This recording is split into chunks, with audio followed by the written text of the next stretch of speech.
Hello, good morning. Today our guest is Dr. Oluwaseun Osadola. Hello, Oluwaseun. How are you doing? Thank you so much, Matthew. Nice to have me here. Yes, it's great. So finally, we're going to talk about the Oyo Empire, and today you're going to be the expert. So every now and then, including yesterday, I find a reason to bring up the Alafin of Oyo. But before we talk about the Oyo Empire, we're going to talk about the origins of the Oyo Empire. Okay. Who were the people responsible for creating the Oyo Empire? Okay. There's no way we would take away the position of Ile-Ife from the formation of Oyo Empire because it was just a case of migration. The children of Oduduwa, after his demise, decided to look for new land to expand the tentacles of their father's work.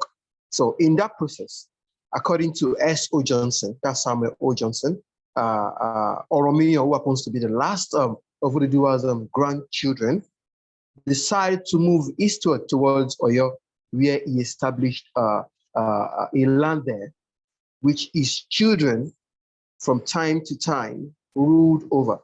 Of course, he was unable to rule over the land because at a point in time, he left also for somewhere not identified.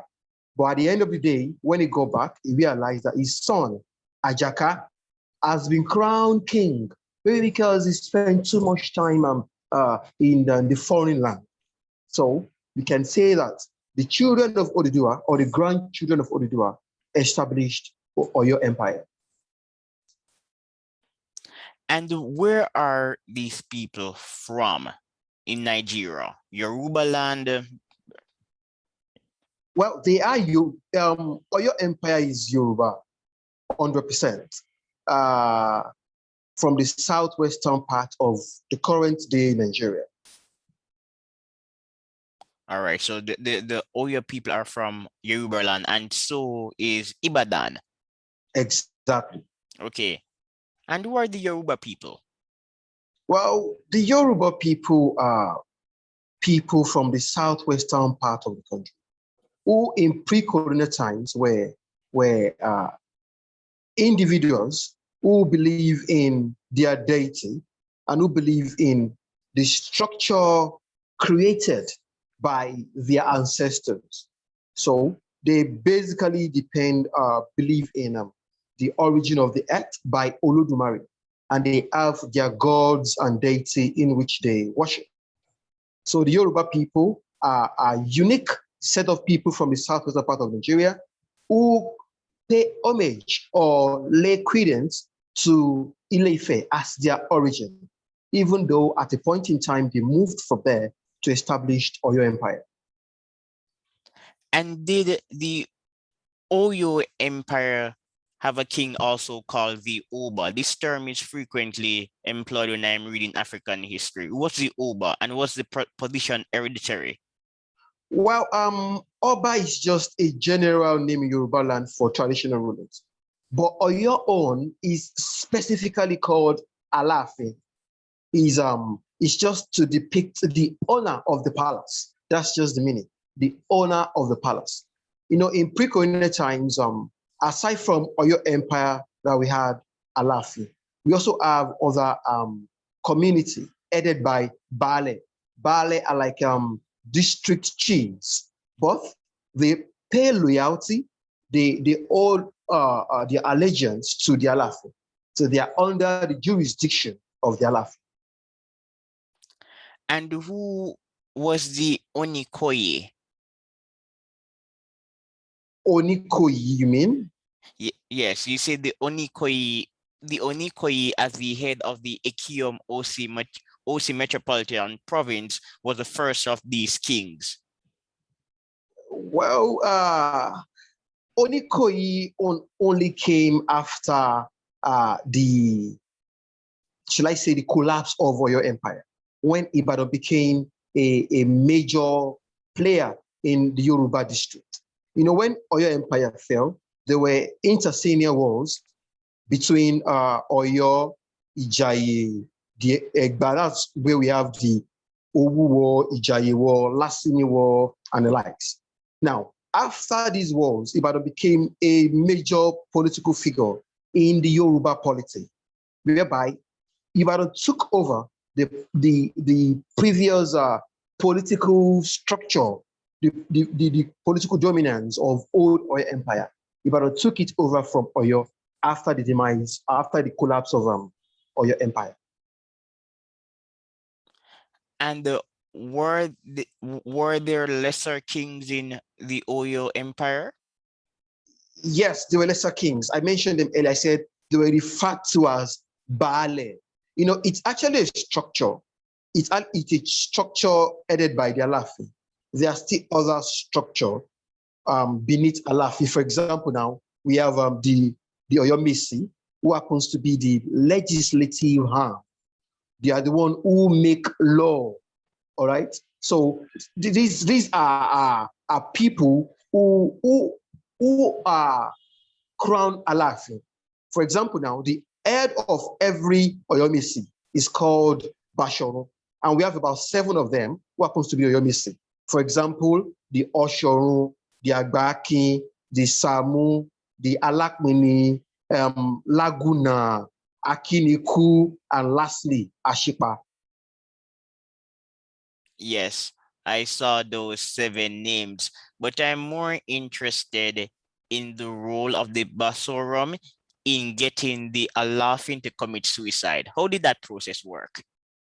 Well, you know, because of the power, of course, if you've read the works of great historians like Toyin Falola, Samuel Johnson, Atonda,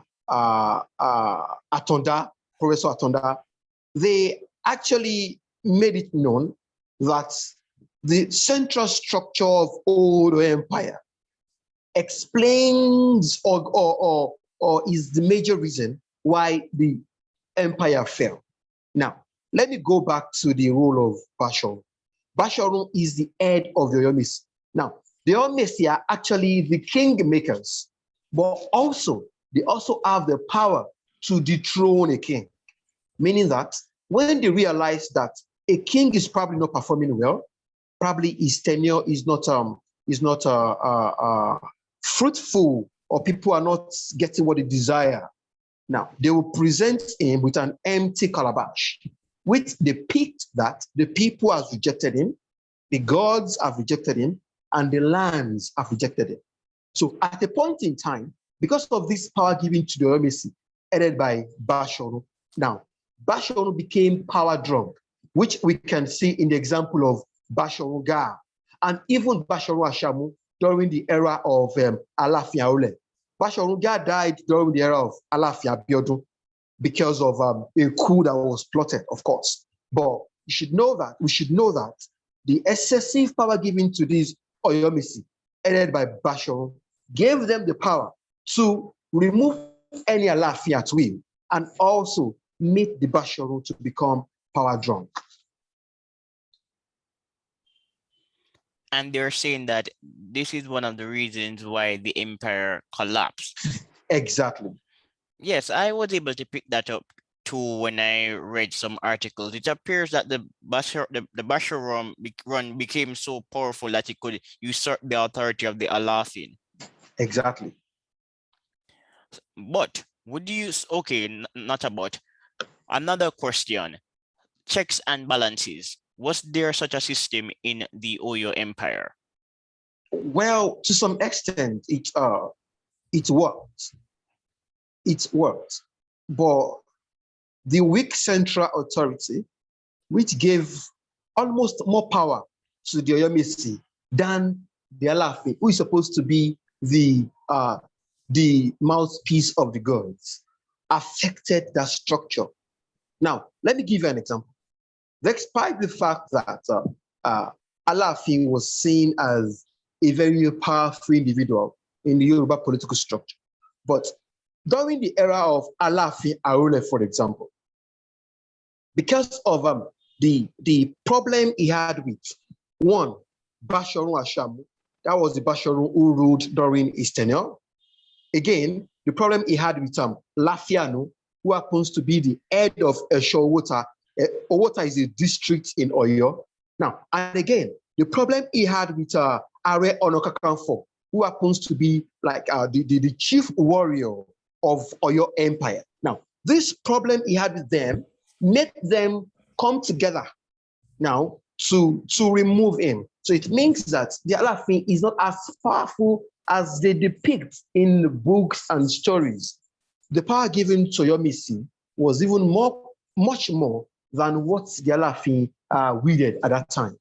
So this actually affected to a very large extent the structure of the empire and even the position of check and balances. Of course, they check one another, but one had power more than the other. Yeah, I was reading an old journal some time ago, and I was surprised at the extent to which the Oyo, Messi, and various councils in the empire wielded power. When I read the article, I was basically saying it doesn't appear that this king was sufficiently powerful. Exactly. The despots. Some African leaders were despot, but we have new literature proving otherwise. Many of them were democratic and had to consult with various councils. Hmm. Now, the Alafin. Comment more on the religious structure of the Alafin. In your article, you mentioned religion. Was the Alafin also a religious figure? Yeah, of course.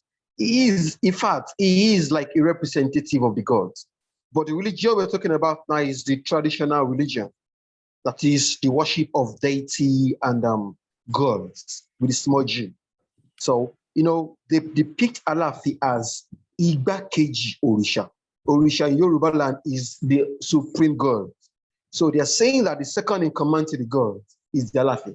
So in order to assess the gods, you have to assess Alafi first. So this explains why people fear them so much and their words were final in that time.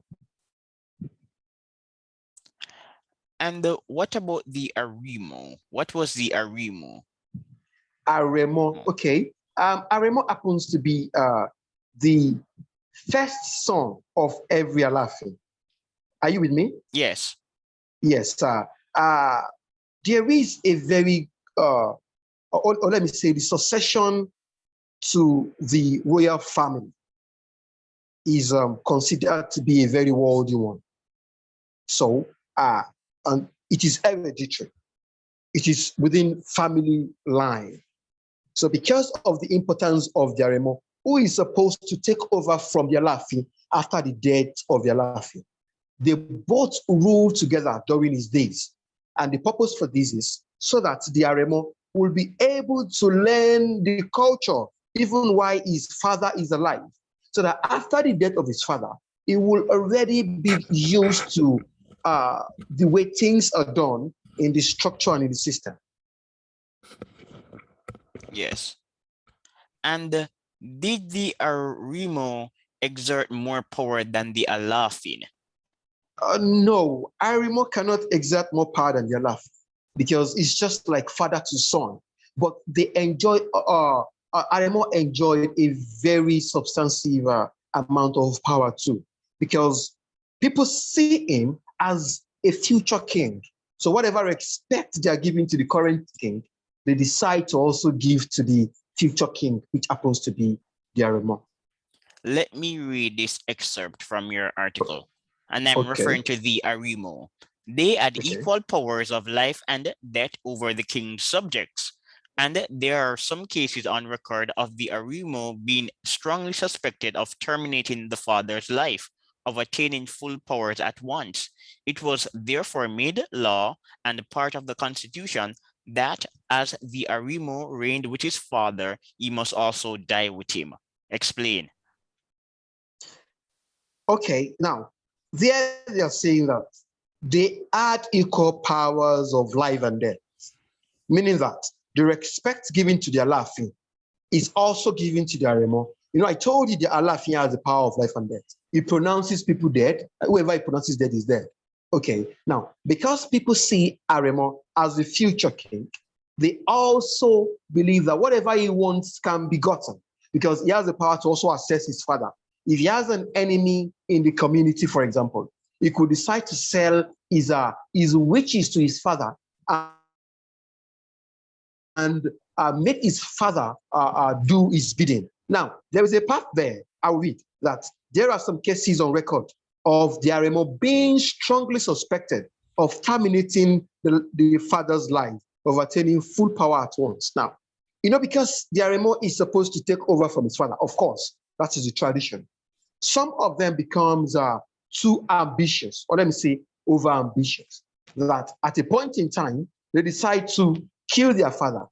There are few records, although they are not totally outlined, of Aremo killing their father in order to attain the seat of Alaafin. Of course, they know that once the father is dead, they are the one taking over directly. And what was created to check patricide? In your article, you listed 3 titled members of the royal family: the Ona Ifikun, the Ona Aka, and the Omo Ola. What were the functions of these people? Okay, now, they are just royal families. Are you with me? Yes. They are royal families. These royal families are where they take the next Alaafin from. Now, Ono Isikun, Ono Aka, and Omola. Now, we have uncles and cousins of kings who reside in this family line. So their own children also have, should I say, they have rights to the throne. Are you with me? Yeah, they have right to the throne. So even in modern day Yoruba land, we have more than one ruling family, one ruling house. That is, they chose the king from any of the 3 ruling families.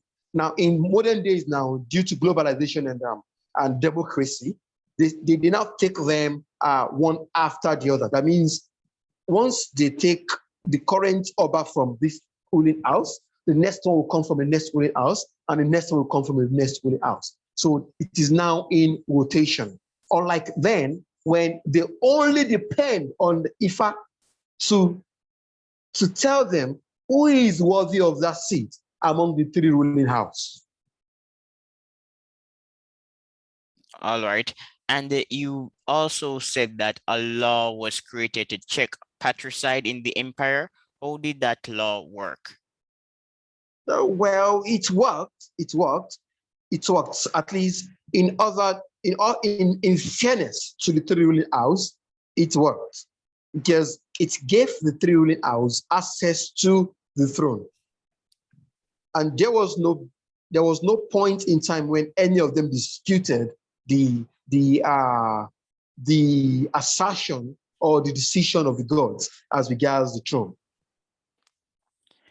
In the Oyo Empire, how did the system of taxation work? In your paper, you talk about village leaders and the ball and taxes. How did that system work? Well, it worked well. It worked well due to the fact that Alaafin is seen as the head of all the Yoruba districts. Although not all current day Yoruba community were under the Oyo Empire during the days. Okay, but maybe some other time, because there was one of my work where I wrote on Benin imperialism in Ekiti land. There's a Benin and Ekiti historical relationship. Now, what I'm trying to say here is this Bale, we call them Bale, they are the head of districts. They were elected by the Alaafin, and their work was to oversee the little communities that were under the Alaafin. Now, in return, they pay homages by paying tributaries, that's taxation, to the Alaafin in order to continue to have his protection in time and space. Any of them who decide to go against the will of Alaafin, or sorry, or who did not pay his tribute or tax as at when due, becomes the enemy of Alafi. And the Alafin, was he active in managing the economy compared to other states like Benin? So in Oba, the guilds that provide their resources and proceeds to the Oba of Benin. Was there a similar system in the Oyo Empire? Yes, very, very. And all the scholars who wrote about the collapse of Oyo Empire did not at any point in time point out economic problem to be the reason why Oyo Empire fell. So that depicts that Alaafin successfully, during the reign of Oyo Empire, they successfully managed the economy of the people, and they were able to align the interest of everybody within that time and space. In your article and others like your piece, I often see this word, Ilari or Ilaris. Who were they? Well, the Ilaris are, they are, shall I say, how do I put them? They are like the right-hand men of the king. They are like slaves of the king, but they are unique slaves. They are unique slaves because they feed under their life. They are actually very, very loyal to their laughing. As a matter of fact, they consider them to be Abobaku, meaning that some of them die with their laughing after the death of Alafi. They enjoy the goodies of Oyo Empire during the reign of every Alafi. So they are like the direct slaves of the Alafi who knows the in and out of the Alafi. But we have situations where after the death of every Alafi, they had to also kill them with the Alafi. Yes, I just wanted to verify that because I read somewhere that they were like slaves. Yes. And there is also another structure in the empire, and we're going to talk about this structure, the Iba Osuron. What was that? I can hear you. The Iba Osuron. You mean Oshorun? Yes, he had Igbis to his palace as well. I am not from Yoruba, so forgive my pronunciation. Okay, yeah. There's also like they are like chiefs. You know, we talked about the structure. Of course, we have the Alaafin and Aremo, but don't forget the Alaafin has his own right hand men too. That were direct chiefs to him that does the biddings. That also take care of the little district under the Oyo Empire. So these are like direct chiefs to the Alaafin. Oh, and it's another term for Bashoron. No. Okay, Iba Osho. Okay. Is another term for, I did not hear you well. Is another term for Basho? Yes. Yes. Yeah, remember, I'm not from Yoruba land like you, Olu. Yes, chiefs, no. Now we're going to talk about the army. Who was the head of the army? Well, we don't call them army. We call them Esho. The head of the Esho is called the Are on the Kakanfo. It's actually a very strong army that had very strong will for war.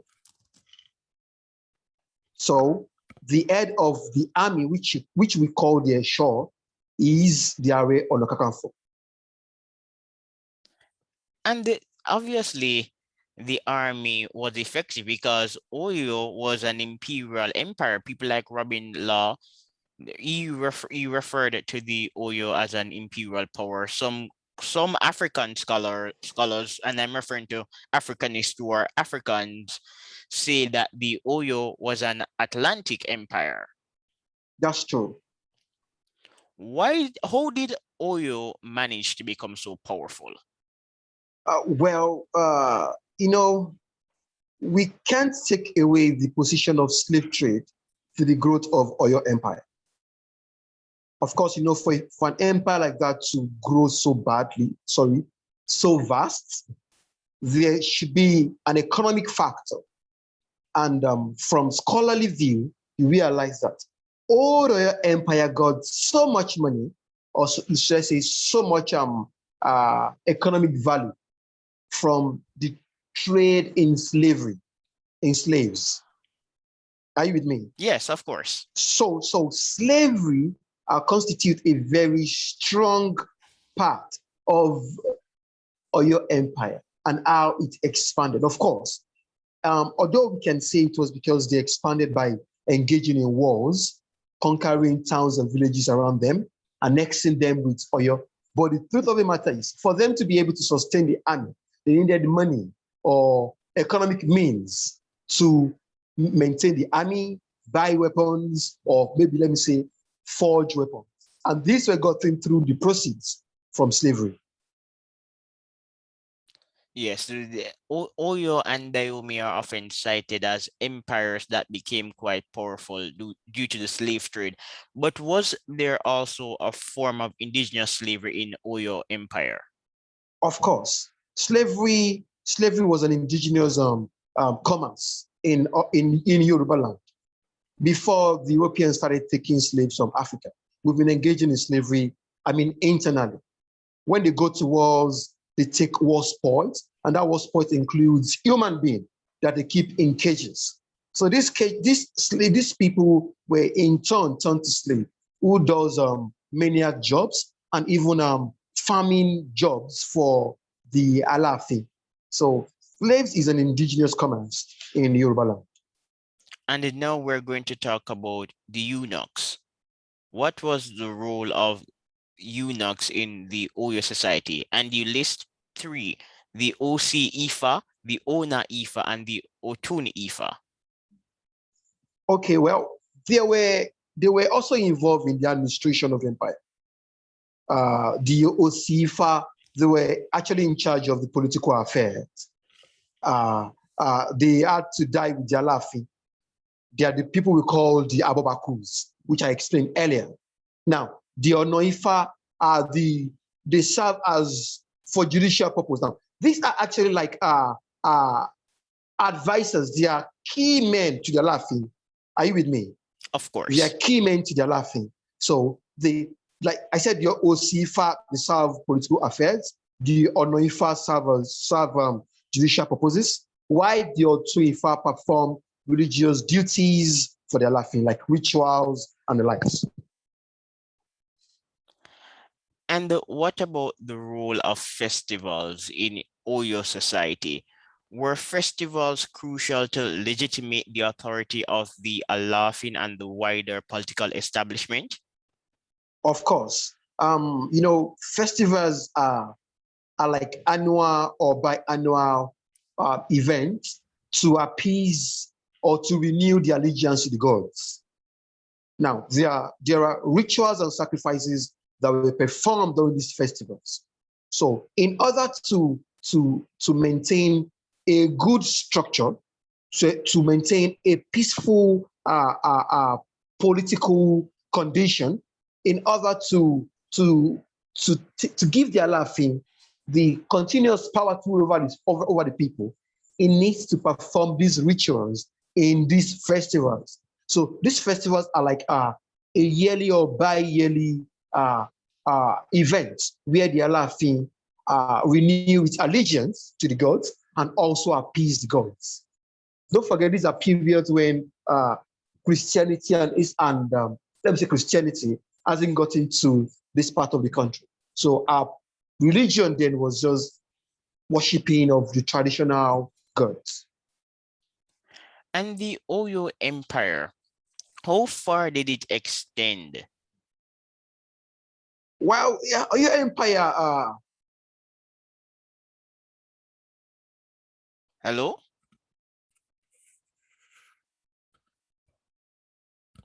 Hello? No, I'm saying the Oyo Empire, how far did it extend? Because we did mention that it was a militaristic power. Yes. Oyo Empire extended far and wide, like up to the even outside of the present day Nigeria, to even Dahomey, Nupe land and likes. It expanded far down to some part of the current day Benin Empire, the Benin Kingdom. Of course, that is still contending argument between scholars, but it was basically vast because of the frequent expansionistic wars and quests that they have almost every time and then. I interviewed a scholar from Benin recently, and he said that the Benin Empire was a great empire, maybe even the greatest. So this question is not really an academic question, but I just want to hear your opinion as a Yoruba man. Would you say that Benin was greater than Oyo? Well, the Oyo Empire extended as far into the Popos, the Daomes, even the part of the Ashantis. In fact, it extended even to the part of the Tapas and the Baribans. Now, on the issue of Benin, I will not want to say much because, of course, as E.H. Carl said, history is a continuous interaction between the historian and his facts, an unending dialogue between the present and the past. Meaning that the position of Benin in Yoruba history and the position of Yoruba in Benin history is a contending one. There are facts imagined and there are arguments positioned by so many scholars. For example, Professor Osadola, John Egareva, even our prominent Esther Johnson and Baba Professor Atonda has made their position known as regards to this. But what I note is this. In space and time, there were relationships between the Yorubas and the Benins. And the credence or the position of Oromiyan in both the history of Yoruba and the Benin people depicts that both tradition or both kingdom at a point in time were so similar or interwoven. In fact, this led to a dovetail of cultural ethos. There are a lot of things in Yoruba land that are almost similar to how they are done in the Benin Kingdom, current the Benin Kingdom. Yes, and we're not going to talk about it on this show, but you have a paper comparing the Benin Kingdom to the Oyo Empire, and you're looking at the role of ethnicity. Yes, exactly. Yes, I like to read the papers of the people I interview, and your paper on Ikiti land, remember to post yes. it. The PDF is not available. But Oluwaseun Osadola, thanks a lot for appearing on the show. I'm really enjoying our conversation, but these days we're doing shorter shows, so I have to wrap up. But we will speak again, and we can always talk via emails. Thank you so much for having me. I appreciate it. All right, bye. All right, bye.